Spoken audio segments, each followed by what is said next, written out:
Ada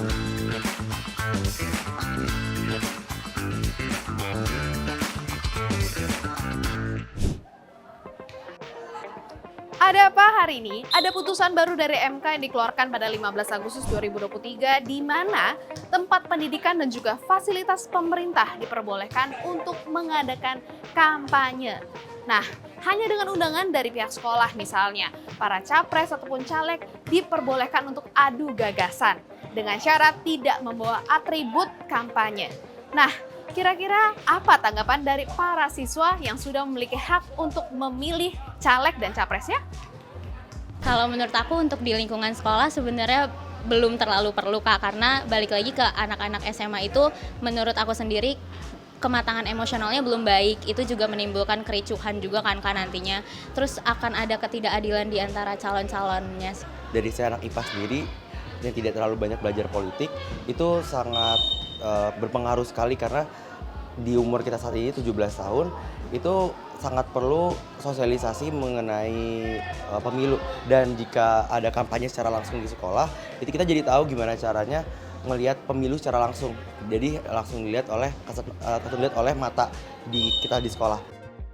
Kalau dari aku sendiri, aku kurang setuju dengan hal itu dikarenakan pertama dari kampanye itu dapat menyebabkan polarisasi di antara siswa-siswi. Alasan dari putusan MK ini dilakukan karena pada pasal 280 ayat 1 huruf H Undang-Undang Nomor 7 Tahun 2017 dikatakan bahwa penjelasan pasalnya menimbulkan ambiguitas. Putusan yang sudah ditetapkan ini membuat pihak sekolah sulit untuk menolak. Sekjen Federasi Serikat Guru Indonesia, Heru Purnomo, mengaku tak pernah diajak berdiskusi ataupun menjadi saksi dalam proses putusan hingga hari ini. Heru sangat menyayangkan keputusan dari MK ini. Menurutnya tempat pendidikan memang boleh menjadi tempat untuk mempelajari ilmu politik, namun demikian tidak untuk kepentingan politik elektoral tertentu. Relasi uang juga menjadi kerentanan dari adanya kegiatan kampanye di ruang pendidikan. Misal kampanye dijadwalkan di hari Minggu, hari libur. Mereka disuruh datang pada nggak mau. Buat apa hari libur? Ini kampanye menarik untuk memberikan pencerahan kepada pemilih pemula.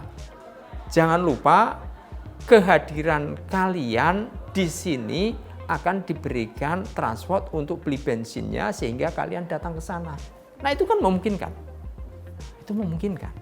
Nah, jadi di sini ada relasi uang gitu. Kalau seandainya seperti itu, maka timbul image kalau kampanye di satuan pendidikan dilaksanakan di hari Sabtu atau Minggu, hari tidak sekolah, kemungkinan akan berbiaya, akan mengeluarkan uang untuk transportnya.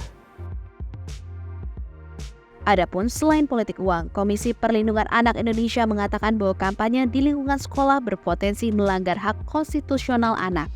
Jumlah murid sebagai pemilih pemula yang besar dalam proses kampanye berpotensi diwarnai dengan tindakan manipulasi, eksploitasi, dan penyalahgunaan hak anak. Bagaimana pihak sekolah melihat kesiapan siswa-siswinya dalam proses kampanye yang dilakukan di sekolah? Di kita, di SMA itu, pertama di PKN itu ada yang namanya materi tentang pemilu, tentang demokrasi. Yang kedua tadi saya sebutin, proyek penguatan profil pelajar Pancasila. Salah satu temanya itu adalah suara demokrasi. Jadi kalau saya sih percaya kalau level sekolah sih insya Allah, ya, walaupun peluang itu ada ya, tapi kayaknya kalau diajak diskusi saja mungkin pada sekolah level tertentu nyambung kayaknya.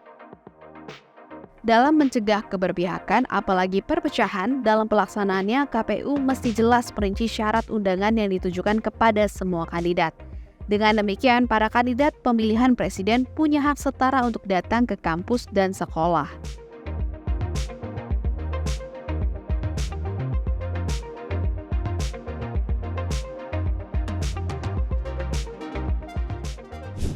Kini dengan adanya Dibukanya tempat pendidikan untuk berkampanye kiranya bisa menjadi kesempatan yang digunakan oleh para caleg maupun capres memberikan ide-ide dan gagasan yang lebih konkret lagi untuk Indonesia di masa depan dan memberikan contoh pemimpin yang seperti apa sih yang dibutuhkan oleh Indonesia kepada anak-anak muda. Tentu bisa menjadi peluang untuk anak-anak muda belajar politik. Bagaimana menurutmu? Apakah kamu setuju dengan berkampanye di tempat pendidikan? Dan bagaimana seharusnya kampanye itu harus dikemas? Taruh pendapatmu di kolom komentar di bawah dan jangan lupa saksikan Ada Apa Hari Ini hanya di YouTube Tempo.co.